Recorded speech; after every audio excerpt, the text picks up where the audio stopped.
sesión número 3 de nuestro estudio del Apocalipsis, verso por verso. Lo que estamos tratando de hacer es tener un estudio panorámico, es decir, que sea amplio, sistemático también de lo que es este tremendo libro, que es una profecía, la última profecía, la cual es un collage de todas las profecías. Justamente aquí tú puedes ver un collage de la profecía completamente. Así que prestemos atención y como siempre me gusta hacer un resumen rápido. Así que vámonos directamente al resumen. Habíamos hablado del trasfondo del Apocalipsis. Ya, si se dan cuenta, ya no estoy en el resumen de la primera sesión. Este es el resumen de la segunda sesión. Aquí es donde tenemos los detalles del trasfondo del Apocalipsis, ¿ok? Entonces, en este trasfondo podemos ver algunas de las características. Solamente voy a enfocarme en que para interpretar la Biblia, especialmente el Apocalipsis, hay cuatro formas, si podemos decir así. Tres son correctas y tres son incorrectas y una es correcta. Tengamos cuidado con pensar, número uno, en que todo es alegórico, o sea, simbólico, o que todo es pretérito, es decir, que ya pasó, que ya se cumplió, o que todo es literal. No es así. La mejor o la forma correcta de interpretar el Apocalipsis es utilizando justamente un método integral.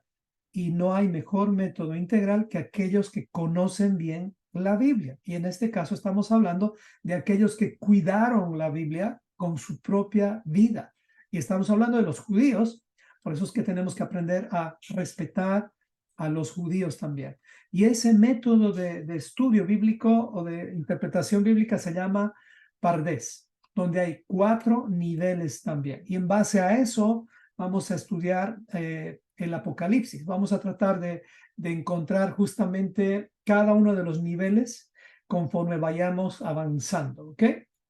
Entonces esa es la primera parte del resumen, y habíamos dicho que hay 2 recomendaciones importantes para interpretar bíblicamente el libro del Apocalipsis. O sea, primero, 4 formas de interpretar, y aquí hay 2 recomendaciones a considerar. Número 1 es saber cómo trazar el Antiguo Testamento, por lo menos desde Génesis hasta Nehemías.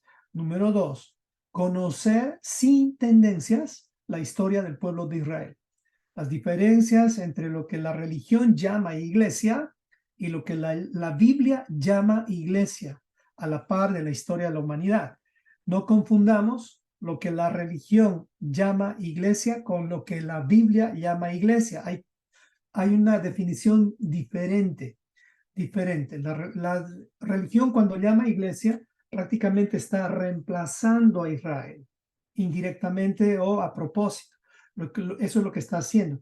En cambio, cuando la Biblia habla de iglesia, no habla de un templo, no habla de un lugar físico, ni siquiera se refiere solamente a los judíos o vamos a decir, a los que salieron de Egipto, sino es una invitación para todos aquellos que quieren ser hebreos o salir del paganismo. Es ahí donde Dios abre justamente las puertas para todos, pero hay una sola puerta de ingreso, y esa puerta obviamente es a través del pacto que Dios hizo con Abraham y su linaje.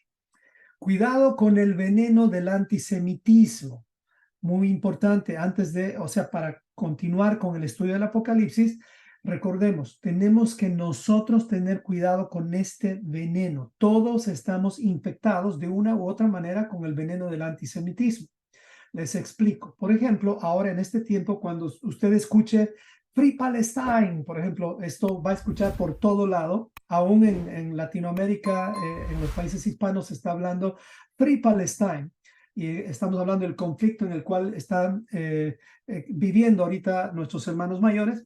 Entonces, ¿qué significa Free Palestine? Ya habíamos preguntado la anterior semana, y aquí tengo el cuadro. Cuando uno dice Free Palestine o liberen a Palestina, no es simplemente decir eso, porque lo que tú estás diciendo sin darte cuenta es liberen a Palestina con el significado desde el río Jordán. Miren, esta es la línea del río Jordán hasta el mar. En otras palabras, decir Free Palestina, liberen a Palestina, quiere decir desaparezcan a Israel, desaparezcan a Israel. Lamentablemente hay muchos creyentes que están dejándose llevar justamente por este dicho, teniendo compasión obviamente por los niños palestinos, por los ancianos palestinos y por todos los seres que hayan sufrido, ya sea de cualquiera de los dos lados.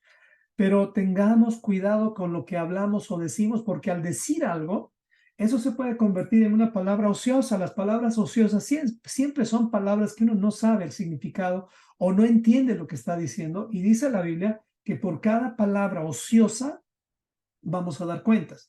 Entonces, investiguemos siempre. Entonces, Free Palestine no va con alguien que conoce al Señor, porque nosotros no queremos que desaparezca Israel. Lo que queremos es que Israel tenga su tierra y también los palestinos. Eso es obvio, pero ese es otro punto. Entonces, otra parte del veneno del antisemitismo tiene que ver con este hombre que he puesto a continuación. ¿Alguien sabe quién es este hombre? Bueno, yo creo que es muy conocido. Él es Lutero, también fue uno de los padres del antisemitismo, es decir, del odio contra los judíos. Él es uno de los padres que ha promovido eso, aunque usted no lo crea. Lamentablemente esto es verdad y es por esa razón que la mayor parte de las personas creyentes hemos tenido en algún grado mayor o menor un rechazo hacia los judíos. Eso viene desde Lutero y mucho antes, pero Lutero fue quien al salirse de la madre, es decir, de la iglesia romana, arrastró consigo mismo este antisemitismo. Y justamente en el templo allá en Alemania de Lutero está esta escultura en la parte frontal del templo de Lutero, justamente donde está un cerdo, acá está un judío y aquí están niños judíos bebiendo de las mamas del cerdo. Entonces, este hombre, Lutero, a quien en cierta forma le debemos el haber salido de la iglesia romana como tal, pero lamentablemente la intención fue buena, pero en él la actitud antisemita no tenemos que copiar. Reconocemos el valor que él ha tenido, pero la actitud antisemita no. Por ejemplo, en el año 1543, Lutero publicó un libro sobre los judíos y sus mentiras. Usted lo puede encontrar en el Internet. Esta obra en la que llega a afirmaciones como la que los judíos son un pueblo abyecto y despreciable, es decir, que no son un pueblo de Dios. Eso es lo que les está diciendo. Y su jactancia de linaje, o sea, ellos que se creen los hijos de Abraham, su circuncisión y su ley, o sea, su Torah, deben ser considerados sucios. Eso es lo que dijo Lutero. Están manchados con las heces del diablo en las que se revuelcan como cerdos. Eso salió de la boca de Lutero. Está escrito. Y uno diría, ¿y por qué los protestantes tienen tanto odio contra los judíos? En realidad, se ha tratado de borrar estas cosas que Lutero dijo, pero pues la verdad es que no se puede borrar algo que fue escrito y fue publicado de la forma en que lo hizo Lutero. Lutero también propugna que las sinagogas y escuelas rabínicas sean pasto del fuego, o sea, se quemen, en otras palabras, sus libros de oración que sean destruidos, que se prohíba a los rabinos predicar, que sus casas sean arrasadas y sus propiedades y dinero confiscados. Exactamente lo que ha hecho Hitler con los judíos. No se les debe mostrar ninguna piedad ni misericordia, ni facilitar protección legal alguna, y estos infectos gusanos venenosos, ¿puede creer lo que está hablando Lutero en los judíos? Dice, deben prepararse para el trabajo forzado o la expulsión definitiva. Free Palestine, de nuevo. En este libro Lutero parece incluso preconizar su asesinato cuando escribe, seremos culpables de no destruir a los judíos. Fíjense el grado de veneno transmitido lamentablemente por Lutero. Y no hay dónde perdernos aquí, no les estoy hablando de mi fuente, usted puede revisar cómo fue la actitud de Lutero en simplemente los libros de historia. ¿Ok? Puede usar Google, puede usar el libro que usted quiera. ¿Por qué le hablo de esto? Porque cuando usted estudia el Apocalipsis o la Biblia y tiene ese veneno de antisemitismo en su vida, va a terminar interpretando con alguna tendencia. Y de eso tenemos que cuidarnos todos hasta el último día, porque el mundo, lamentablemente en general, tiene este ingrediente. Y esto no es culpa específica de Lutero, no. Esto fue así a partir de desde que el enemigo, es decir, el diablo sabe que el pueblo de Dios o los que se acercan al pueblo de Dios portan la Torá, es decir, portan la vida eterna, la luz del Señor, pues el diablo va a querer realmente destruirlos. Él sabe bien sus planes y nosotros por esa razón tenemos que cuidarnos de este veneno que corre lamentablemente aún por las venas de nuestro conocimiento o de lo que hemos recibido de los teólogos.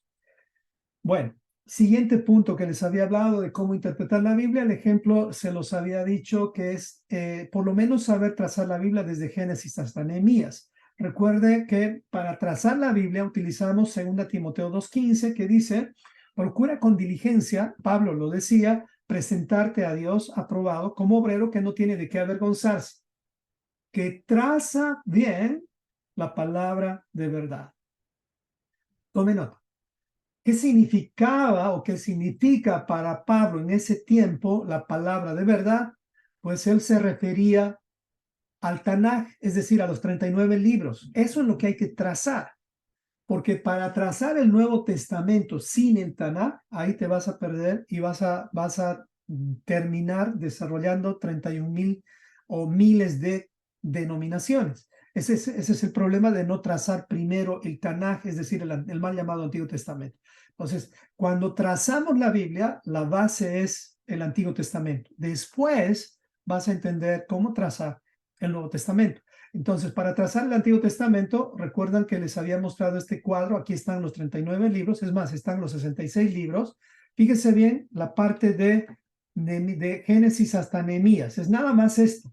Todos estos libros son 16 libros correlativos. Están en el orden de todas las Biblias, en español, en inglés, en este orden. No es casualidad tampoco. Y a partir de eso, cuando ya Nehemías, estamos hablando más o menos 400 años antes de Yeshua, es que ellos justamente con Esdras y Zorobabel empiezan a recopilar los demás libros de la Biblia, Salmos, Proverbios, Eclesiastes, Cantares, Ezequiel, etcétera, etcétera, etcétera.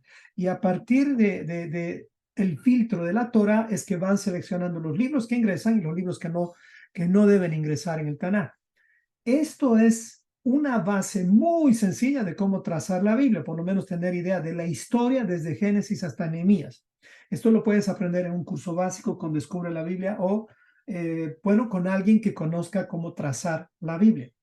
Después ya viene el Nuevo Testamento, que ya es un resultado justamente de cómo caminar en la Torah de Yeshua.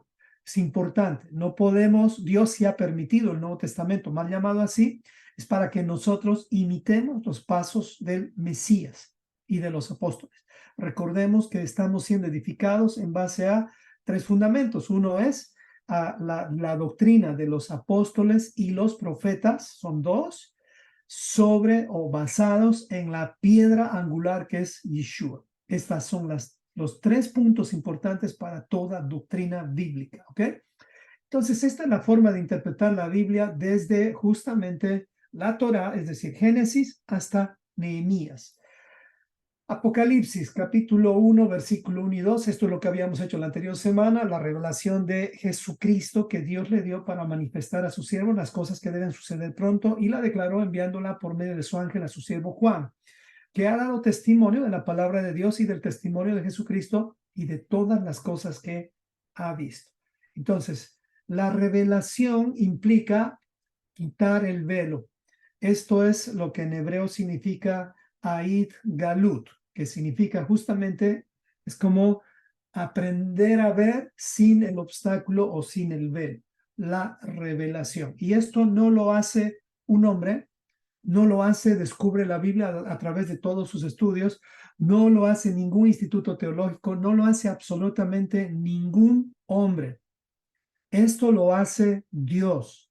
Dios es el único que puede quitarnos el velo de los ojos. Y Él no quita el velo de los soberbios, porque cuando dice que el Señor resiste a los soberbios, esta palabra resistir tiene que ver con tomar distancia. En cambio, dice Él da gracia a los humildes. Esta palabra gracia a los humildes quiere decir acercarse, abrazar. Entonces, ¿cómo es que Dios te puede quitar el velo? Literalmente, es que si tú aprendes a ser humilde. ¿Cuál es la pregunta de un humilde normalmente? La pregunta de un humilde tiene que ver, Señor, si hay algo que no sé, revélame más. Quiero conocer tu verdad sin tendencias. En cambio, la pregunta de un orgullo, de alguien que no es humilde, de alguien que tiene soberbia, de alguien que tiene orgullo espiritual, normalmente es, Señor, corrígelos. Señor, haz que ellos abran sus ojos. O sea, como si uno no necesitara también abrir sus ojos. No tenemos que tener esa actitud. Nuestra actitud tiene que ser siempre humilde, es decir, primero nosotros y luego los demás. No cometamos el error de pensar que nosotros tenemos toda la verdad. No, mis amados hermanos, somos estudiantes de la verdad. Entonces, si tú quieres que el velo te sea quitado, primero comienza por ti. Pregúntale al Señor en esa pregunta humilde. Dile, Señor, yo quiero ver tu verdad sin tendencias. Enséñame, ayúdame a poder caminar en tu camino. Y el Señor, yo te aseguro, Él es tan fiel que puede abrir los ojos, quitar el velo aún de los burros. Perdóneme si no estoy ofendiendo a nadie, pero yo le hablo de lo que pasó con el profeta Balaam. Un burro tuvo que hablar con él, un profeta gentil. Aún Dios puede revelarse con cualquier persona y puede usar aún a los burros. Hablo en el sentido de los animales, es decir, puede el Señor usar a cualquier ser. ¿Me explico? Entonces, la revelación viene a través del Padre. Él es el que añade. Dice, nadie viene a Él si no fuere traído por el Padre. ¿Y qué es lo que el Padre nos ha dado? Su Torá. La Torá es del Padre y la interpretación es de Yeshua. Nunca olvide eso. Quien es el propietario de la instrucción, o sea, de la Torá, es Dios. Pero el único rabino que interpreta la Torá sin tendencias es Yeshua. Por eso estamos estudiando la Torá de Yeshua o interpretada por Yeshua. Yeshua dijo, vengan a mí todos los que están cargados con todas esas cargas de los otros rabinos. Vengan a mí, yo les voy a ayudar a descansar. Vengan a mí porque mi yugo es fácil, o sea, mi enseñanza es fácil y ligera mi carga. Eso es importante entender. Cuando tú te acercas a la Torá de Yeshua, es más sencillo que acercarse a la Torá de cualquier otro rabino. No estoy menospreciando que los rabinos no tengan sabiduría, pero ninguno se compara al rabino a quien se le dio toda la autoridad. Toda la autoridad del discipulado la tiene Yeshua. Entonces, cuando hablamos de la revelación de Yeshua, estamos hablando de que el velo se nos ha quitado justamente para que podamos ver aquello que no podemos ver por causa simplemente de haber estudiado la Biblia o de haber tenido ciertos méritos. Entonces, eso es importante entender. Ahora, ejemplos de quitar el velo. Recuerdan, habíamos hablado del lugar santísimo, también que hay un velo en todas las naciones. Habían hablado también varios hermanos que hay un velo en el libro de Hebreos, en la carne de Yeshua, el velo de la novia, el velo que Dios puso a los judíos, o sea, y un buen ejemplo que dimos, esta vez no vamos a ver el short, el velo de José. Cuando José fue revelado, este es uno de los mejores ejemplos para entender el Apocalipsis, cuando el velo fue sacado de los hermanos de Yeshua. Fue el momento más precioso de toda la historia de José, el momento en el cual ellos dijeron, ¿quién eres tú? Ellos realmente, aún en esa situación, tenían temor, porque las cosas que habían hecho contra José, o sea, nosotros, que en algún tiempo hemos hecho cosas contra Yeshua, pues han sido tan fuertes que no podemos creer. Pero por su gracia, cuando el velo sea quitado y nuestros hermanos judíos especialmente puedan ver, y gracias al Señor nosotros que ya vemos, pues mantengámonos siempre humildes y agradecidos con el Señor, pues este poder ver sin tendencias las escrituras, te puedes tú imaginar, más o menos se compara a uno de los regalos más preciados o más preciosos que puede haberte dado Dios en esta vida. La Biblia es un regalo de Dios, pero entender la Biblia, ese es el regalo sobre este regalo. Y eso no lo haces tú. Este velo, este velo debe ser quitado por la gracia y el amor del Señor. Solamente. No hay otra manera. ¿Ok? La revelación de Yeshua. Cuando hablamos de la revelación de Yeshua, tenemos que entender quién es quién me está dando esta revelación. ¿Me la está dando Yeshua el hebreo o me la está dando Jesús el creado por Roma? Mucho cuidado aquí, porque si tú lees es la revelación de Jesucristo, pero en base a la revelación que el Jesús romano te puede dar, tus conclusiones van a ser pues muy superficiales y vas a terminar viendo demonios por todas partes. Pero si tienes la revelación del Yeshua hebreo, vas a poder, aunque lento, pero caminar en una tierra sólida. Vas a poder ver cosas que solamente se pueden ver, vamos a decir, con la ayuda de Dios, pero con los pies en la tierra, sin amarillismos, sin hacer asustar absolutamente a nadie. Porque la idea de estas figuras que tú vas a ver, que bestias, que ángeles, un montón de cosas que vamos a ir viendo, tiene su correcta interpretación. El Apocalipsis ha dado lugar a un montón de doctrinas que pues nos han hecho ver demonios por todas partes. Y pues no es así. Esta es una revelación para poder justamente ver las bendiciones de nuestro Señor. Por esa razón, cuando uno lee el Apocalipsis, lo primero que recibe es una bendición, pero no es una bendición superficial, es una bendición que tiene tres condiciones. Y eso lo vamos a ver más adelante, ¿ok? Entonces, estas diferencias entre el Yeshua hebreo y el Yeshua romano, ya lo habíamos dado la anterior semana, nada más les doy algunas. Yeshua, por ejemplo, el Yeshua hebreo, no vino a fundar ninguna religión, ninguna religión. ¿Cuál sería la religión de Yeshua entonces?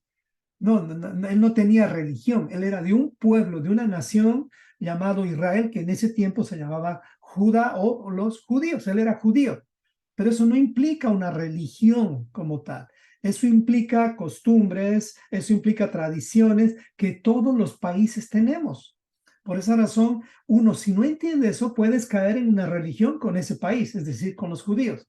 En cambio, el Jesús romano no solo fundó una religión, fundó muchísimas, muchísimas.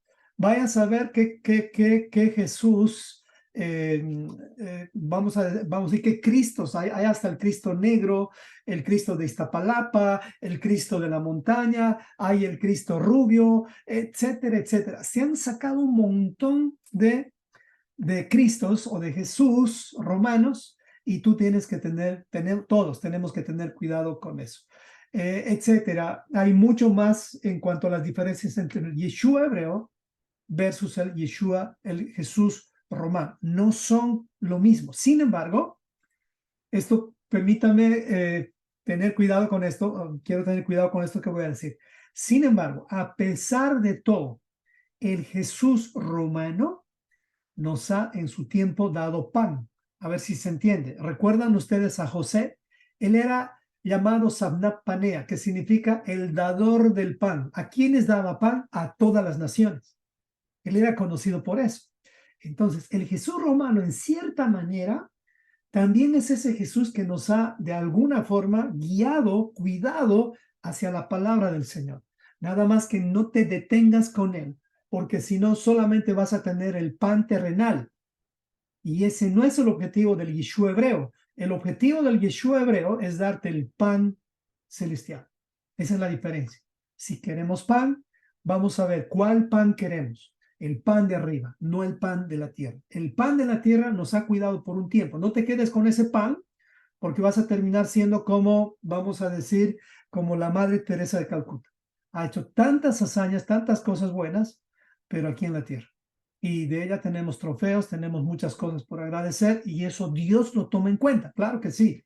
Y los aplausos que la Madre Teresa de Calcuta, los trofeos y todo eso, también Dios lo toma en cuenta. Nada más que esos trofeos se van a quedar aquí en la tierra empolvándose. No hay ningún trofeo humano que llegue hacia la eternidad. Todos los trofeos que tú quieres que lleguen hacia la eternidad tienen que ser trofeos otorgados por Yeshua.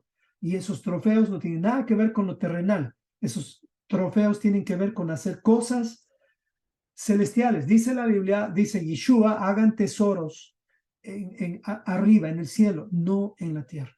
¿Ok? Eso es importante entender. Esas son dos diferencias increíbles entre justamente el Yeshua hebreo y el Yeshua y el Jesús romano. ¿Ok? Habíamos hablado de Apocalipsis 1:3, bienaventurado el que lee y los que oyen las palabras de esta profecía y guardan las cosas en ella escritas porque el tiempo está cerca. ¿Para quién es esta bendición? Para los que tienen tres características. Los que leen, oyen y guardan. Estos que leen son los que tienen la información, la teoría de la Torá o de la Biblia. ¿Quiénes son los que oyen? Son los que practican esta información y lo obedecen. Estos son los que oyen. ¿Y quiénes son los que guardan? Son los que perseveran hasta el fin. Esperemos que tú y yo seamos de estos que tienen estas tres características siempre. A veces somos solamente como los que leemos y máximo llegamos a practicar, pero después duramos 3 meses y se nos olvida y ya hasta ahí llegamos. Esperemos que no seamos de esos. Mejor seamos de aquellos que con paciencia corren la maratón, la carrera, hasta llegar a la meta. ¿Cuándo se llega a la meta? El día en que des tu último suspiro, el día en que el Señor te llame. Ese es el día en el cual se puede decir llegaste, porque no hay más permiso de Dios para que tu alma despierte. Esta es una oración de los judíos que me encanta, que es orar, porque el Señor nos dio nuevamente el alma el día de hoy. ¿Y cuál es la maldición que contiene el Apocalipsis? Pues también, así como tiene una bendición, como una moneda, también tiene una segunda cara, que es la maldición. Para el que hace dos cosas, o añade o quita. Si alguno añade, sufrirá todas las plagas descritas en este libro. Si alguno quita, también Dios quitará su parte del libro de la vida. Creo que más claro ni el agua. Y esto está basado en Deuteronomio 28, para que vean que también la Biblia, es decir, el Apocalipsis, no contradice la Torá. La Torá, cuando habla de bendición, siempre va a haber el equilibrio con la contraparte o las consecuencias de no obedecer la bendición. Entonces, eso es importante entender. Y esto va unido. No podemos hablar de que hay solamente una bendición y pues recordemos que el Apocalipsis tiene 22 capítulos, así como las 22 letras del alefato hebreo. ¿Y eso qué significa? Que cuando hablamos de que Yeshua es el alfa y el omega, estamos hablando de que Él es el Aleph y la Tap. ¿Qué quiere decir eso? Que no se puede quitar ni una letra, ni una tilde a todo lo que es esta profecía. No podemos quitar nada, ni añadir nada al Apocalipsis. Así que esto es importante entender cuando estudiamos el Apocalipsis. ¿Qué privilegio tenemos nosotros de que ya estamos ahora en las ligas mayores? No se sienta mal, haga de cuenta que ahora usted está siendo convocado al mundial, vamos a decir como al mundial de fútbol. Es un privilegio haber sido clasificado para llegar al mundial de fútbol donde los rivales son de otro tamaño. A ese nivel estamos llegando. No lo vea como que difícil, no. Si lo ve como que difícil es porque le falta entrenamiento. No, más bien ahora tenemos que tener la confianza de que el Señor está con su pueblo, con nosotros. Y hoy al final de esta enseñanza se va a dar cuenta de las bendiciones que tenemos los que formamos parte de las 7, o del que sabemos evaluarnos en base a lo que el Señor ha hecho con las 7 iglesias. Así es que eso fue lo que hicimos la anterior semana. Aquí ya vienen los saludos a las 7 iglesias y pues versículo 4. Estamos avanzando lento, pero seguro. Versículo 4. Estamos en tema nuevo ya. A partir de ahora ya pueden sacar las fotos. Y pues Apocalipsis capítulo 1, versículo 4 al 6. Dice así. Juan, a las 7 iglesias que están en Asia. ¿Ok? Gracia y paz a ustedes del que es y que era y que ha de venir. y de los 7 espíritus que están delante de su trono. Recordemos, la palabra 7 quiere decir plenitud o completo. Eso es importante entender. Y de Jesucristo, el testigo fiel, el primogénito de los muertos y el soberano de los reyes de la tierra, al que nos amó y nos lavó de nuestros pecados con su sangre y nos hizo reyes y sacerdotes para Dios, su Padre. A él sea la gloria e imperio por los siglos de los siglos. Amén. 3 versículos poderosos. Aquí estamos viendo el calentamiento para lo que viene a ser una de las exhortaciones más fuertes que el Señor nos va a dar en el capítulo 2. Quiero que pueda, que se ubique en esta imagen y fíjese bien. Y aquí va la pregunta, ya saben que voy a hacer preguntas. Pregunto, ¿quiénes eran estas 7 iglesias de las cuales estamos hablando? Le voy a dar algunas opciones. ¿Eran gentiles? ¿Eran ya Israel? O sea, eran ya los que habían salido del paganismo. ¿Quiénes eran estas 7 iglesias? Si puede poner en el chat, o si tiene usted una más, no sé. Gentiles son todos aquellos que no son parte de los llamados a salir fuera, pero ¿qué eran? ¿Eran gentiles o eran ya llamados a salir fuera? Eran justamente iglesias. ¿Qué eran? ¿Qué eran estas 7 congregaciones? A ver, si ahí ya puedo ver en el chat. Perfecto. Algunos dicen descendientes de la casa perdida de Israel. Juanita Bustos dice eran gentiles. A ver, piensen bien. ¿Qué era la iglesia de Efeso? ¿Recuerdan? Efeso, ahí Pablo trabajó duramente con ellos. ¿Qué era? A ver, todas las iglesias, Esmirna, ¿qué era Esmirna? Estaban en Esmirna, pero no quiere decir que eran de Esmirna. Estaban en Efeso, pero no quiere decir que estaban adorando a Diana. ¿Qué eran estas 7 iglesias? ¿Eran gentiles o eran los del camino? A ver, ya varios están diciendo ahí, correcto. Esta carta, y escuchen bien esto, en la Biblia no va a encontrar profecías ni cartas para Babilonia directamente, excepto la profecía de Jonás. Esa profecía de Jonás fue directamente para los gentiles. Jonás fue usado para eso. Y usted recuerda que él no quiso dar la profecía. Entonces, no hay cartas para los gentiles. Escuchen bien esto. Por eso es importante entender, esta es una clave para interpretar la Biblia. No quiere decir que estas 7 iglesias eran perfectas. Quiere decir nada más que estos ya eran gente que había por lo menos estudiado la Torá. Y el estudiar la Torá no es una garantía para que seas perfecto. Recuerda eso. Pero ya no eran gentiles. De eso estamos seguros. Ahí algunos dicen eran las tribus perdidas de la casa de Israel. Correcto. Ellos eran. Ya los que estaban volviendo a casa, ya aquellos que son como tú, como yo, a ellos se les escribió estas 7 cartas. Así que cuando entendemos a dónde fue dirigido estas 7 cartas, pues fue dirigida a los llamados a salir fuera, a los del camino. No fue dirigida a los gentiles. No fue dirigida a los que no tienen Torá.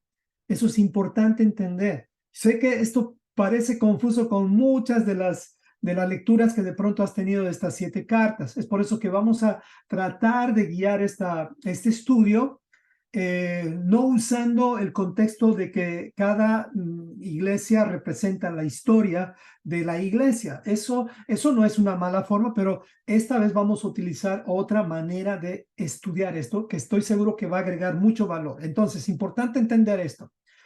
Este saludo va a la familia, ¿ok? Y en una familia hay buenos y malos, pero ya son de la familia. Ya son de la familia. O algunos de ustedes tienen una familia donde todo el mundo es perfecto. No, pero ya llevan el apellido, ya llevan el sello. Y estos son los que de alguna u otra forma van a tener la exhortación. Escuche bien esto, cuando Dios te exhorta, es lo mismo que cuando un padre te disciplina. Por eso dice, Dios al que ama lo considera, al que corrige lo considera hijo, hijo. Esto no significa que Dios va a corregir a los gentiles. No, no, no, no. Él no va a corregir a los gentiles. Escuche bien eso. Él va a juzgar a los gentiles en el día del juicio. Eso es diferente. Pero corregir, el Padre corrige a sus hijos. Que esto se nos grabe muy bien para entender el capítulo 2. ¿Ok? Para entender el capítulo 2. Bien, muy bien. Vamos hacia adelante. Estamos en el versículo 6. Ok. Dice versículo 7, capítulo 1. He aquí que viene con las nubes y todo ojo lo verá. Fíjense esta imagen, que es una imagen prestada. Era la única que encontré prácticamente, así que más o menos da la imagen, porque dice, mire lo que dice a continuación. Dice, aquí viene con las nubes y todo ojo le verá.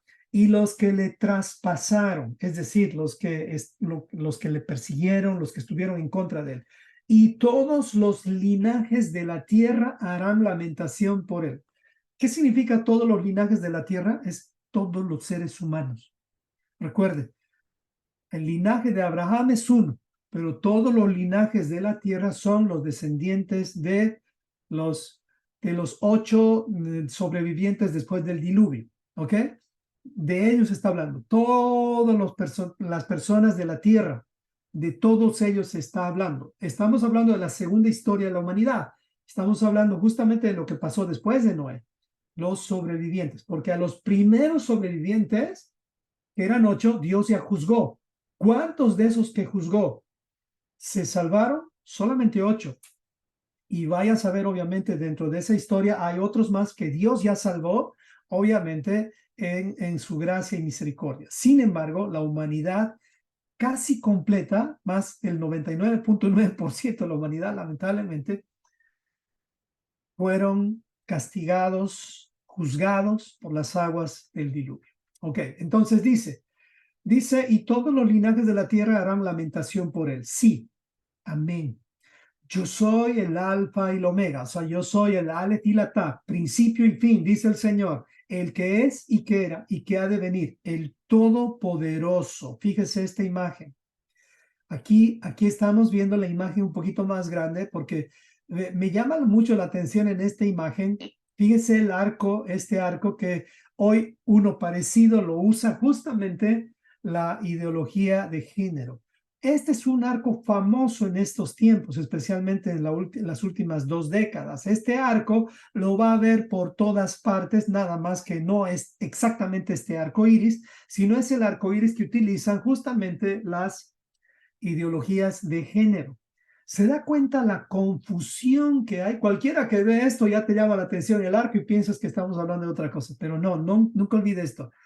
Esta es la señal de que el Señor no va a volver a destruir la tierra con el diluvio, pero esta señal tiene un límite y este es el límite. Cuando el Señor venga, y ahí las cosas cambian. Ahí las cosas cambian.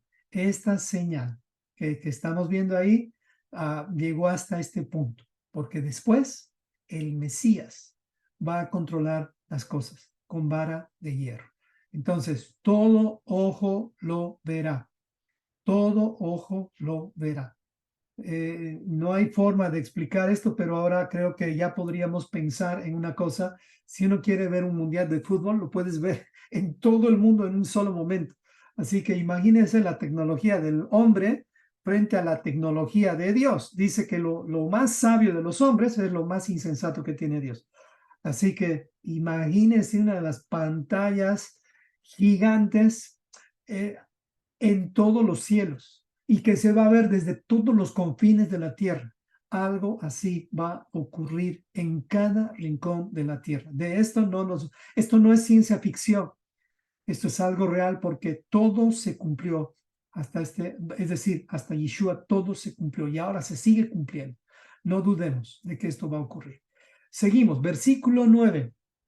Dice, preste atención a esto, escribe en un libro lo que ves. Capte esto, aquí está una de las claves para la interpretación. Dice, una visión del Hijo del Hombre. Yo, Juan, vuestro hermano y copartícipe vuestro en la tribulación, en el reino y en la paciencia de Jesucristo, estaba en la isla llamada Patmos. Preguntémonos, ¿cómo es que llegó a Patmos?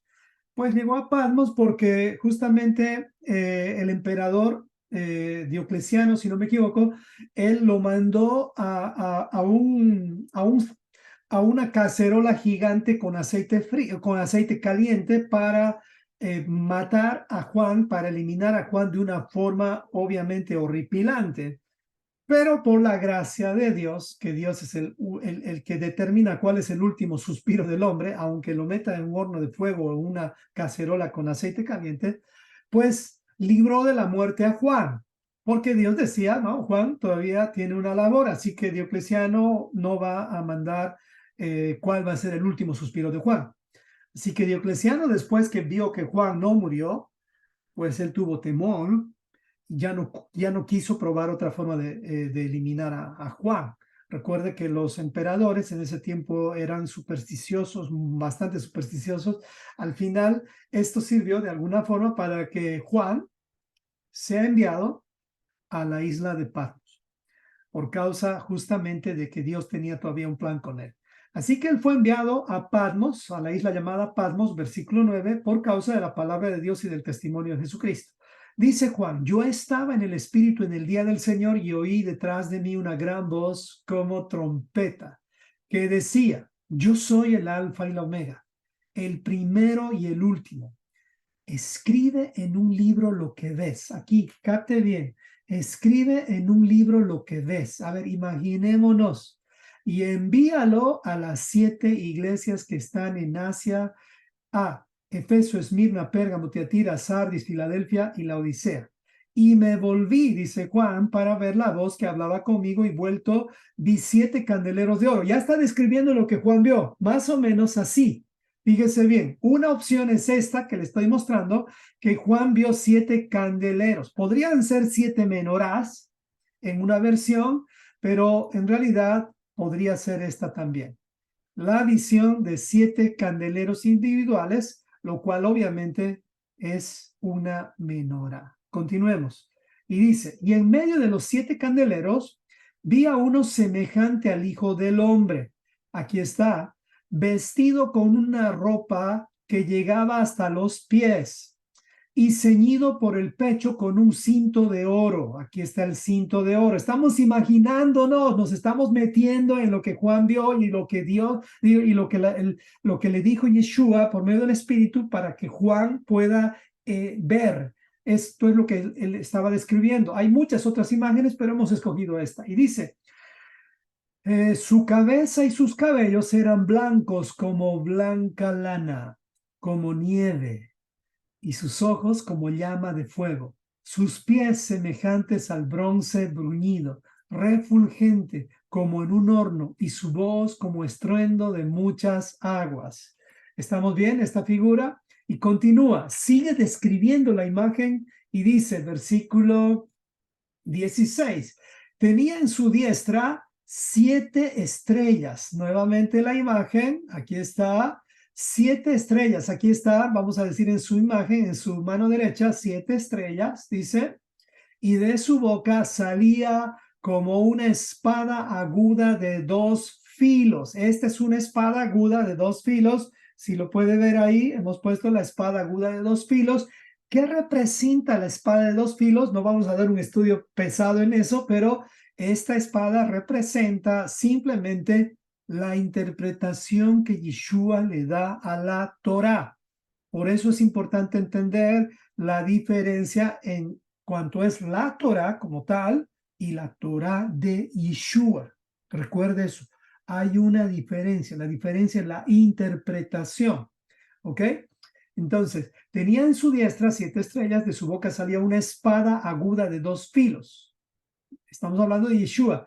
Y su rostro era como el sol cuando resplandece en su fuerza. Cuando le vi, caí como muerto a sus pies. Y él puso su diestra sobre mí, diciéndome, no temas, yo soy el primero y el último. En otras palabras, cuando Yeshua dice todo el tiempo, yo soy el primero y el último, dice que en él comienza y termina todas las cosas. No hay nada fuera de él, absolutamente nada. Es por eso que tenemos que tener mucho cuidado cuando estamos estudiando Torah a tener el cuidado de que lo que estamos estudiando sea interpretado o aceptado o permitido por Yeshua. Eso es muy importante. ¿Ok? Dice, y el que vivo y estuve muerto, mas he aquí que vivo por los siglos de los siglos. Amén. Y tengo la llave de la muerte y del Hades. Eso es importante. Escribe las cosas que has visto. La anterior vez era escribe las cosas que ves. Ahora es escribe las cosas que has visto en mi diestra. Es decir, en lo que yo estoy cargando. Y de los 7 candeleros de oro, las 7 estrellas, dice, son los ángeles de las 7 iglesias. Y los 7 candeleros que has visto son las 7 iglesias. En otras palabras, solamente para darles un resumen, este candelero representa la menorá. Y esto nos hace ver que estos que están escuchando, obviamente, ya son personas que entienden lo que son, por ejemplo, vamos a decir, las 7 festividades bíblicas. Estas personas ya son aquellos que entienden que son la plenitud de los gentiles, son la iglesia, 7, la plenitud. Estos son los hijos del Señor que pueden desviarse. Por eso dice la Biblia, aquel que cree ser parte del remanente, aquel que cree ser salvo, mire que no caiga. Aquí está la clave de todo, en el versículo 19. Escribe las cosas que has visto. ¿Qué son las cosas que has visto? Y las cosas que son. ¿Qué son las cosas que son? Y las que han de ser después de estas. 3 cosas importantes. 3 cosas importantes. A ver si alguien ya se dio cuenta. ¿Qué son las cosas que has visto? Si podríamos clasificar en los capítulos del Apocalipsis, ¿qué capítulos corresponde a las cosas que Juan había visto? ¿Y qué capítulos de la Biblia corresponden a las cosas que son? ¿Y qué capítulos de la Biblia corresponden a las que son después de estas? Le dije, vamos a tratar de explicar como para niños. Esto nos va a ayudar a no confundir la interpretación del Apocalipsis utilizando justamente cualquiera de los capítulos al azar o como que todo va en forma correlativa. No es así. Va por bloques y hay 3 bloques. Las cosas que has visto, las cosas que son y las cosas que han de ser después de estas. Eso es importante. Aquí está la clave y si quieres más detalles, puedes ir a la Biblia verso por verso de Yosef. Qué trabajo más precioso que ha hecho nuestro hermano. A ver, ¿ya tienen? ¿Cuáles son estas cosas que has visto? ¿Qué capítulos corresponde? A ver, vamos a darlo directamente por el tema del tiempo. Apocalipsis 1:19. Lo vamos a ampliar. Nada más esto, lo vamos a ampliar. Aquí está. Escribe las cosas que has visto. Y lo voy a poner como a mí me gusta cuando hay algo importante, ponerlo como semáforo. Escribe las cosas que has visto. Vamos a decir que es rojo. ¿Ok? Mucho cuidado con lo que has visto. Lo que has visto. Recuerde, ¿qué es lo que vio Juan en el capítulo 1? La revelación de Yeshua que da un mensaje a las 7 iglesias. La pregunta importante es, primero, ¿cuál Yeshua es? Si es el Yeshua hebreo o es el Jesús judío. Muy importante. ¿Ok? Escribe las cosas que has visto. ¿Qué es esto? Pues esto tiene que ver con las cosas que el apóstol Juan ve en el capítulo 1. Acuérdense bien. En el capítulo 1, es decir, ¿qué es lo que Juan ve? Por eso dice, has visto. ¿Qué es lo que Juan está viendo en el capítulo 1? La revelación de Yeshua. Aquí está aprendiendo a sacarse el velo. Lo primero que pasó, aquí le doy la clave, cuando se unió a todos los hermanos de Israel, cuando José fue vendido a Egipto, lo primero que ocurrió para la restauración fue la revelación de José. ¿Captaron?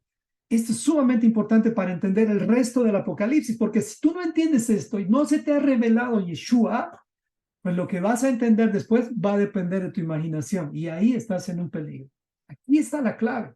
Si tú en este punto le pides al Señor, ayúdame a ver al Yeshua revelado, que estos siguientes capítulos yo los pueda ver a través del Yeshua bíblico, el Apocalipsis va a ser una gran bendición para tu vida. Y si no, pues probablemente sea lo contrario. Así que no tenga temor, simplemente pídale al Señor en humildad que le ayude a ver sin tendencias esta revelación. Estas son las cosas que has visto y que tú y yo tendríamos que estar viendo ahora. Y si no lo estás viendo, pídele al Señor en humildad. Rojo, por eso lo puse rojo. Amarillo, vamos a amarillo. Y las cosas que son, aquí vamos. ¿Qué son las cosas que son? Es todo lo que va a describir en el capítulo 2 y 3. Eso es lo que son, porque ahí viene directamente la conexión del saludo y la exhortación a las 7 iglesias. En esta parte se está refiriendo al periodo histórico en el que Juan vivía. O sea, estamos hablando de ese tiempo, del primer siglo, el periodo de los gentiles, es decir, las 7 iglesias que están en Asia, literalmente. Este es justamente la realidad. No hay por qué interpretar esto. Tenemos que más bien pensar que nosotros somos, si queremos llamarnos cristianos, sí somos cristianos, pero del primer siglo. Capte eso bien. No somos cristianos del tercer siglo, cuando ya todo estaba torcido. Si quiere llamarse cristiano, trate de conectarse a este tiempo histórico en el cual Juan vivía. Esta es la iglesia pura. Esta es la iglesia que ha sufrido, sí, pero esta es la iglesia que ha podido mantenerse bien en la palabra. Y en este tiempo hubo las cualidades o las actitudes de las 7 iglesias. Siempre ha habido y siempre va a haber hasta que venga Yeshua. Eso va a ser normal. O sea, en otras palabras, tú y yo tenemos que identificarnos con cualquiera de estas 7 iglesias, sino con 2, con 3 o con las 7 en algún momento de nuestras vidas. Esto, el segundo punto, es decir, y las que son, nos está mostrando una representación del estado de toda la congregación o de todos los llamados a salir fuera. Capítulos 2 y 3. Para eso sirven esos 2 capítulos. Y viene el 3. Estamos entendiendo la clave de cómo interpretar el Apocalipsis. Ya estamos en el capítulo 1, lo que ha visto la revelación de Yeshua. En el capítulo 2 y 3 estamos viendo en el contexto histórico lo que representan estas 7 iglesias. Y para eso es que tenemos que escudriñar la siguiente semana, iglesia por iglesia. Y viene la tercera parte, que es, y las cosas que han de ser después del capítulo 2 y 3, después de estas, ¿ok? ¿Qué significa esto? Pues se refiere a las cosas que nos hablan del capítulo 4 en adelante. A ver, es cuando viene el desenlace de toda la historia. Es aquí donde vamos a saber dónde va cada cosa, dónde va cada quien.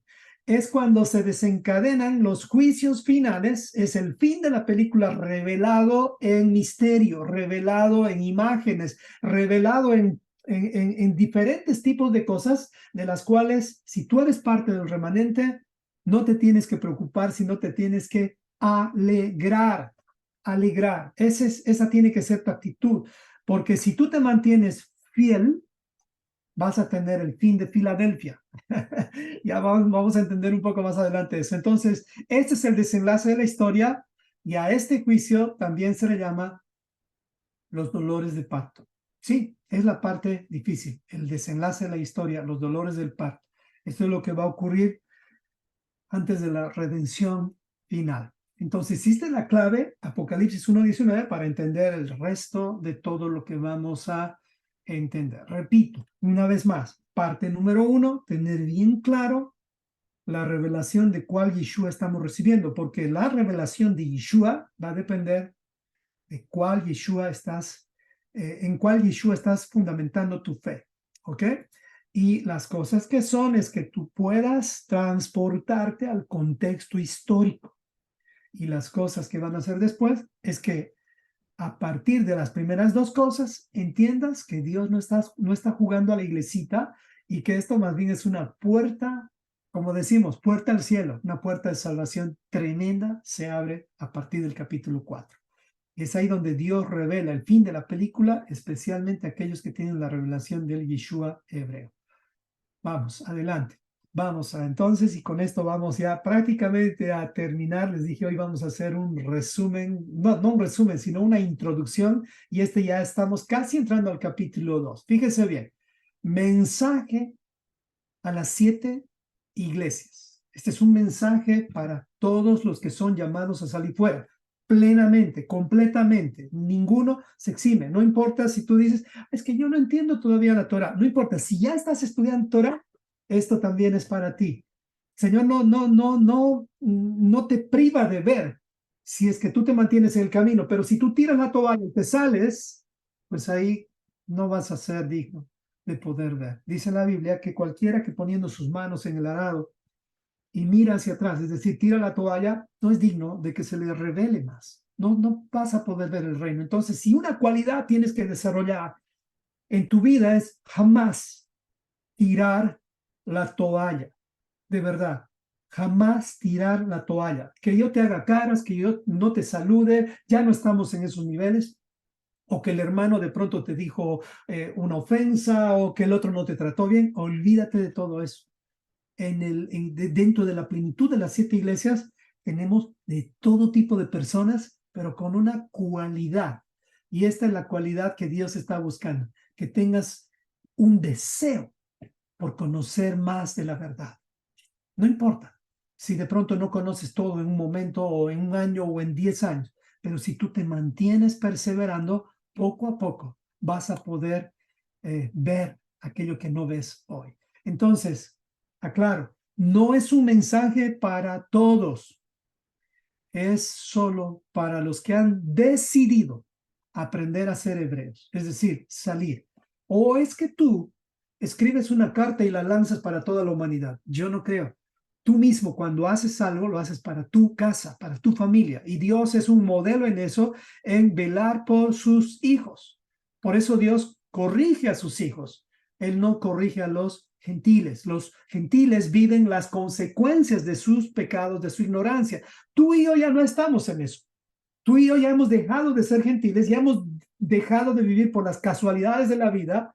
Hoy todo lo que nos está pasando ya es porque Dios, si lo permite, Él tiene un propósito detrás de eso. Es por eso que Romanos 8:28 te lo tienes que llevar como un sello en tu vida que dice, para aquellos que aman a Dios, todas las cosas, sin excepción, ayudan para bien.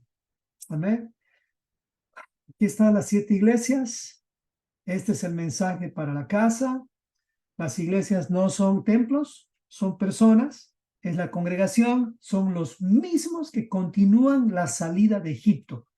Con errores, con fallas, son los mismos. Somos los mismos. Sí, hay algunos extranjeros. De pronto yo soy uno de esos extranjeros, pero no quiero cometer el error de los extranjeros que salieron de Egipto, que todo el tiempo estaban incentivando a la queja, a la murmuración. No quiero ser parte de ese tipo de extranjeros. Ya aprendí la lección y quiero cuidar mi lengua, mi actitud, mis ojos que se vuelcan a cada rato, los quiero cuidar. Entonces, ya conozco la historia y pues esto me tiene que ayudar ahora a perfeccionar. 3 maneras de estudiar este mensaje. Como les dije, para niños va a ser como para niños. ¿Cómo podemos estudiar este mensaje? Pues de 3 formas. Primera manera es hacer que esto es una exhortación dirigida para las 7 iglesias del primer siglo. Perfecto. Eso es lo que tenemos que aprender a hacer. Una exhortación para las 7 iglesias del primer siglo, literal, tal cual estaba al principio. ¿Ok? Así podríamos estudiar, llevar todo esto a lo que era Efeso, Esmirna, Pérgamo, y ahí tienes que conocer un poquito más de historia. Eso es algo que puedes encontrar por todo lado, esto se ha hecho mucho y eso es algo bueno. Número 2, exhortaciones progresivas según la historia de la iglesia. No vamos a hacer de esta forma. No vamos a estudiar esta vez de esta forma. Hay bastantes estudios que hablan de que las 7 iglesias representan la historia de la iglesia. No nos va a dar el tiempo para hacer eso. Si quieres hacer eso, tú puedes estudiar de esa manera en otro lado, pero en este enfoque de este libro, es decir, de este tiempo, con Prepárate 180, vamos a estudiar de la tercera manera. Y aquí viene la tercera manera. Vamos a estudiar esta profecía de exhortación para los creyentes en todos los tiempos, revisando nuestras vidas. En otras palabras, no vamos a hacer un estudio de las 7 iglesias de forma histórica.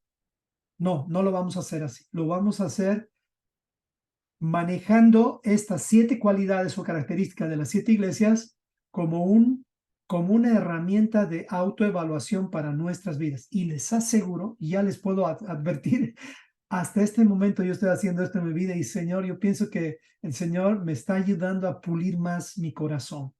De verdad les digo, pero no quiere decir que las otras formas de estudiar están mal. No, no, no. Simplemente es que he visto y esto estoy entendiendo ahora qué es lo que debemos hacer como Prepárate 180. Estudiar las 7 iglesias, no conforme a la historia, hay mucho sobre eso, sino haciendo de cuenta que cada una de las iglesias, de las 7 iglesias, es una representación tuya y mía. Aquí les voy a dar un anticipo de esto. Van adelante. Entonces, en este punto nos vamos a concentrar. Ya le puedes sacar foto, querida Claudia. Ahí está, listo para la foto. Perfecto. Entonces, ya estamos terminando el mensaje de hoy, el mensaje a las 7 iglesias. Un mensaje para el remanente, para que el remanente no se desvíe en su orgullo espiritual. Por eso lo vamos a aplicar a nuestras vidas.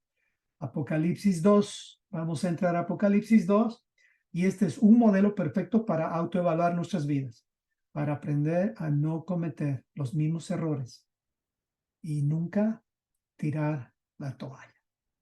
Aquí vamos. Aquí está un resumen de la primera parte del capítulo 2. Este es un resumen básico y quisiera que prestes atención aquí. Aquí están las 7 iglesias y ponte en el chip de autoevaluar tu vida. Nada más. Hablemos de Efeso. ¿Qué significa el nombre de Efeso, la iglesia de Efeso? Vamos a poner aquí tu nombre. Vamos a poner aquí Viviana. Vamos a poner aquí de pronto Carlos, Nicolás, o Américo, o Miriam, o Ángel, o Yolanda, cualquier nombre aquí. En este caso, Yolanda o la persona que sea va adquirir este significado por un momento.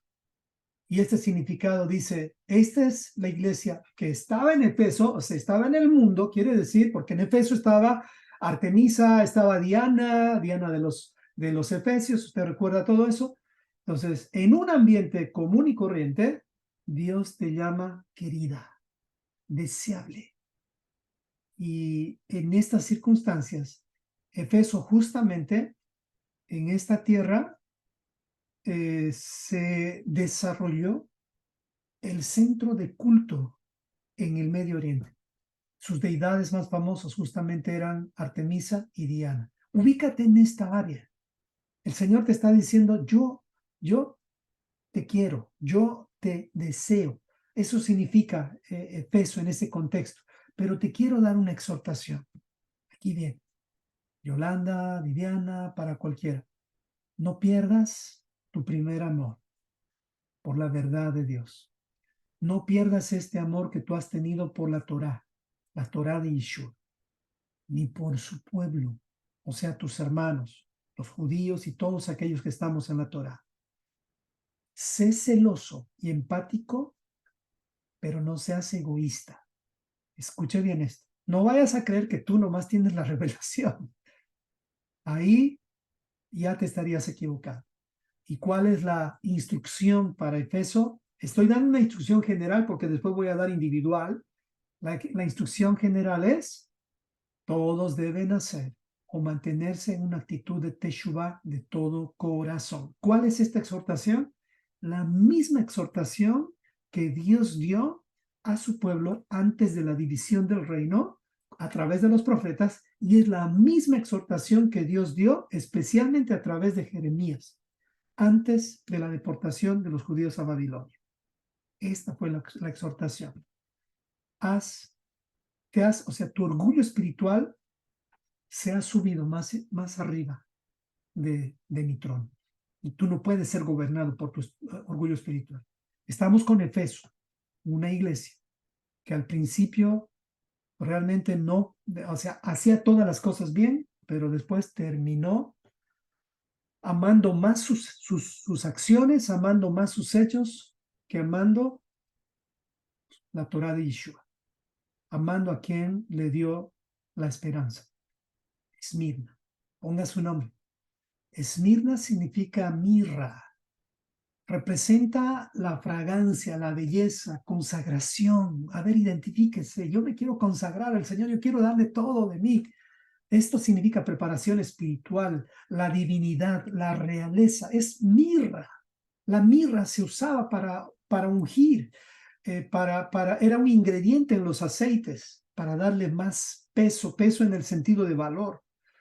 Y también mirra tiene que ver con persecución y dificultades y cosas que enfrentan todos los creyentes. ¿Estás pasando por algo así? Pero también mirra significa recompensa, es decir, habla de recompensa cuando tú superas estas adversidades. ¿Cuál es la exhortación para Esmirna? Permanece fiel ante las tribulaciones y la escasez, o sea, la pobreza. ¿Cuál es la instrucción? Debes hacer o mantenerte en una actitud de teshuvá de todo corazón. ¿Por qué digo hacer o mantenerte? Porque de pronto ya eres Esmirna, pero todavía no haces teshuvá todos los días, o sea, no te mantienes. ¿Usted sabía que la clave del teshuvá es mantenernos en teshuvá, en una actitud de teshuvá? No es que has hecho teshuvá ayer y hoy ya no tienes que hacer teshuvá. No, teshuvá representa una bendición de la misericordia de Dios para sus hijos. ¿Cada qué tiempo se renueva la misericordia de Dios? Cada día. Sus misericordias son nuevas. Así debe ser nuestra actitud, cada día, fresca. Pérgamo, esta iglesia Pérgamo, espero que cuando nos identifiquemos con esta iglesia Pérgamo podamos reconocer estas desviaciones mixtas. Pérgamo significa, fíjese bien, primero, monógamo significa casado una vez. Eso es monógamo, un esposo y una esposa. Bígamo significa casado dos veces. ¿Alguien recuerda cuál fue el primer hombre que se casó dos veces? O sea, que tuvo dos esposas. Es un descendiente de Caín, sexta generación. Eso significa bígamo. Luego viene polígamo, casado varias veces. No tiene dos, tiene tres, tiene cuatro esposas. ¿Y qué significa pérgamo? Es algo terrible. Pérgamo significa matrimonio mixto. Casado con la mezcla. Aquí ya no hay solamente casado con mujeres. Aquí es donde te casas con cualquier cosa. Me explico, con cualquier cosa. Esto ya es un nivel terrible.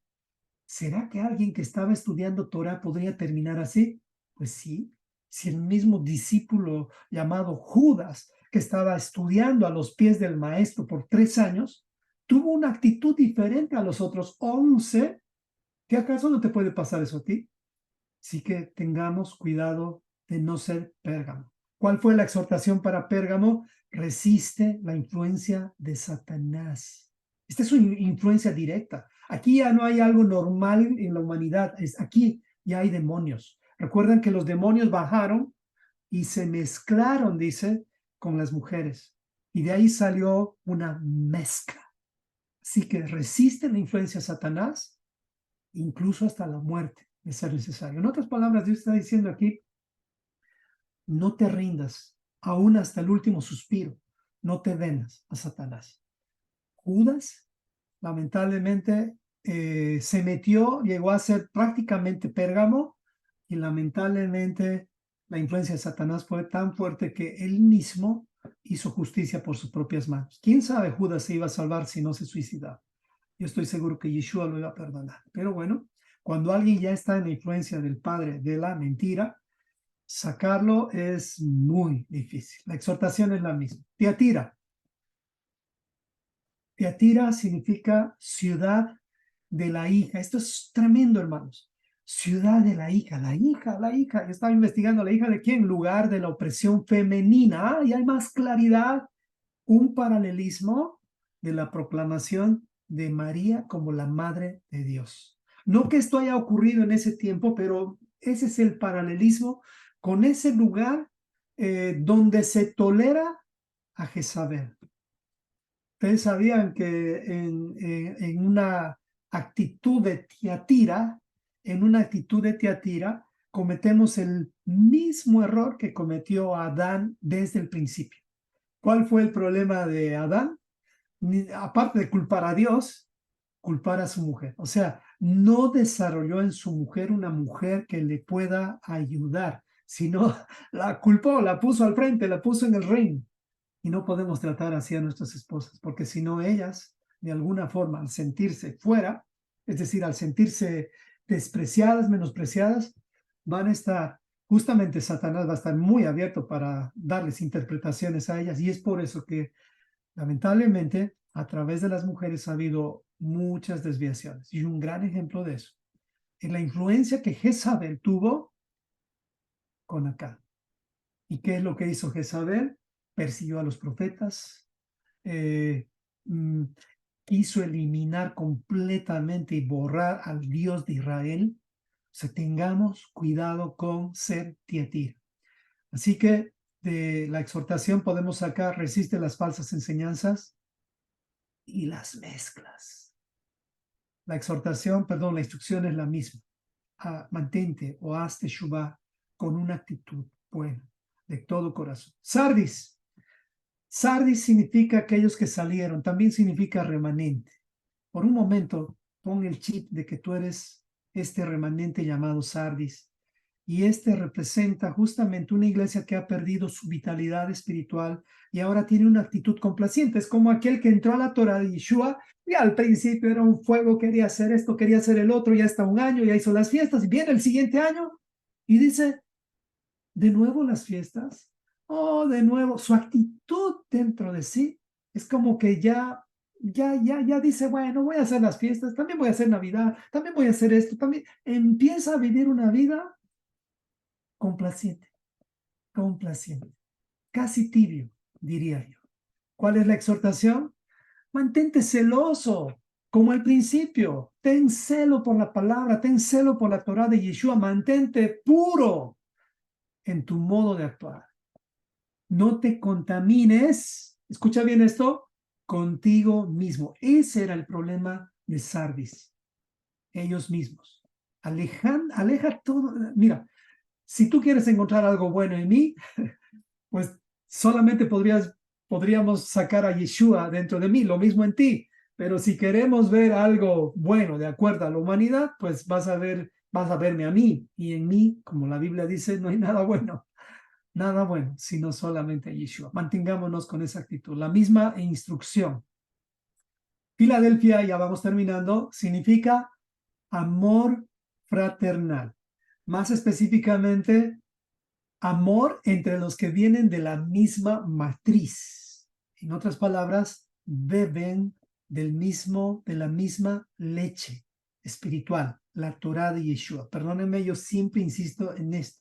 Filadelfia es aquellos que se han mantenido fieles haciendo dos cosas. Manteniéndose en la palabra, eso dice la Biblia, y en el testimonio de Jesucristo. Son dos cosas importantes para ser Filadelfia. ¿Qué es lo que le dice en la exhortación? Persevera y mantente firme y humilde en la palabra y el testimonio de Yeshua. La instrucción es la misma. Haz o mantente en una actitud de Teshuvah. Y finalmente la Odisea, por un momento ponte el chip de la Odisea, y ese es el chip de aquellos que significa la Odisea, derechos de la muchedumbre, derechos humanos, en la expresión del gobierno del pueblo. Es una iglesia gobernada por las preferencias de la gente. Sí, ¿cómo eres tú? ¿Cómo estás tú ahora? Claro, yo sé que si podemos ver la historia que hay en este tiempo de la iglesia, podemos ver una iglesia así, pero no. Así también estaba la iglesia en el tercer siglo. No es que ahora está así, no es que, oh, ahora sí, Dios está sorprendido y que ahora estos últimos siglos la iglesia se convirtió así. No, siempre ha habido personas tibias, siempre ha habido. Siempre ha habido personas como Sardis, como Pérgamo, mezcladas. Por esa razón, este estudio lo vamos a ver más desde el punto de aplicación personal para autoevaluarnos que como historia bíblica. Tienes muchos accesos para eso, pero no lo vamos a hacer de esa manera. Por eso yo quisiera que tú te des cuenta. ¿Qué áreas de tu vida se están convirtiendo en que yo tengo el derecho? Es que tienen que hacerme caso a mí porque yo tengo la razón. Sí, puede ser, pero no vaya a ser que tengas tanto la razón que después termines como Pérgamo. Digo, como la Odisea, como la Odisea. ¿Y cuál fue la condición de la Odisea? Pues lo que dice la exhortación, la tibieza. Por eso dice la exhortación, huye de la actitud de ser tibio y defínete en la Torá de Yeshua. Sal de Babilonia. Babilonia. Es ahí donde el pueblo quiere gobernar. ¿Cuál es la instrucción? La misma. Todos deben hacer o mantenerse en una actitud de teshuvah de todo corazón. Este es un resumen muy suave de lo que va a ocurrir en las siguientes semanas. Nada más quería mostrarles cómo nos sirve estas 7 iglesias para autoevaluarnos. De pronto tú no te has identificado con alguna de ellas, pero estoy seguro que por lo menos una es un área en la cual tienes que trabajar. Y yo también. Y no hoy, todos los días de nuestra vida, porque en cualquier momento una de estas actitudes se puede pegar a nosotros. Y más nos vale estar revisando constantemente las exhortaciones que el Señor nos va a ir dando de aquí en adelante, especialmente en el capítulo 2 y 3, que son las cosas que son. O sea, lo que está ahora ocurriendo en tu vida, lo que es ahora en tu tiempo. Y somos esta generación y eso es lo que se aplica a nosotros. Finalmente, el panorama del Apocalipsis no lo voy a explicar, esto me llevaría 2 horas por lo menos, pero quiero mostrarles, aquí están los 22 capítulos resumidos por cuadros, una locura que el Señor me ha permitido hacer en varios meses. Esto, aunque usted lo vea así en un solo cuadro, me tomó bastante tiempo, pero ya puedo ubicar un poco más en el Apocalipsis, porque pues reconozco, no tengo la experiencia de Joseph, no tengo la experiencia de un montón de gente, pero sí, quiero aprovechar bien el tiempo. Entonces, si quieres, le puedes sacar una foto a esto, que esto va a ir cambiando, mejorando poco a poco, pero aquí ya tienes cómo ubicarte en los 22 capítulos del Apocalipsis. Recuerde, la parte 1, capítulo 1 es las cosas que has visto. Capítulo 2 y 3, justamente esta parte, las cartas a las 7 iglesias. A partir de estos 2 puntos vas a entender capítulos 4 hasta el 22. ¿Ok? Eso es importante. Y pues llegamos al final de este momento, de este día, y pues podemos orar, preciosa, y pues hasta aquí hemos llegado. Escuchamos. Amor. Wow, realmente más claro agua. Que evaluemos nuestras vidas a la luz de estudio de estas 7 iglesias representativas, ¿no? Muy bonito, muy bonito. Gracias, Rey, y acompáñenme a orar, hermanos. Padre nuestro, bendito sea tu nombre. Te agradecemos por este libro de la revelación de Jesucristo. Te pedimos perdón por si en algún momento en nuestras vidas tuvimos algún tipo de antisemismo. Que seamos diligentes y nos presentemos aprobados delante tuyo como obreros que no tenemos de qué avergonzarnos. Que seamos edificados sobre la piedra angular que es Jesucristo. Que vengamos delante tuyo con humildad. Ayúdanos a caminar contigo y quítanos el velo, danos el regalo de poder entender tu palabra a través de la interpretación de nuestro amado Yeshua. Que leamos, oigamos y practiquemos cada día en nuestras vidas, y líbranos de añadir o quitar a tus instrucciones. No quites de nuestra parte del libro de la vida. Gracias por amarnos y lavarnos de nuestros pecados y hacernos reyes y sacerdotes. Sí, Señor. A la luz del estudio de las 7 iglesias representativas, evaluemos nuestras vidas y corrijamos lo que no es agradable delante de ti.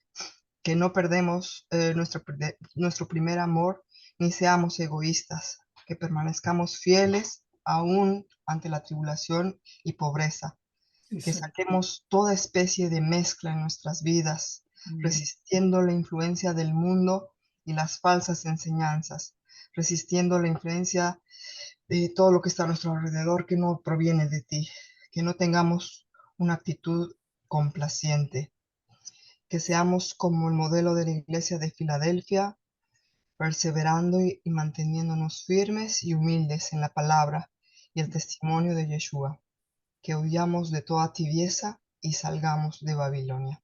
Oramos todo esto, Padre, en el nombre de tu Hijo amado, Yeshua.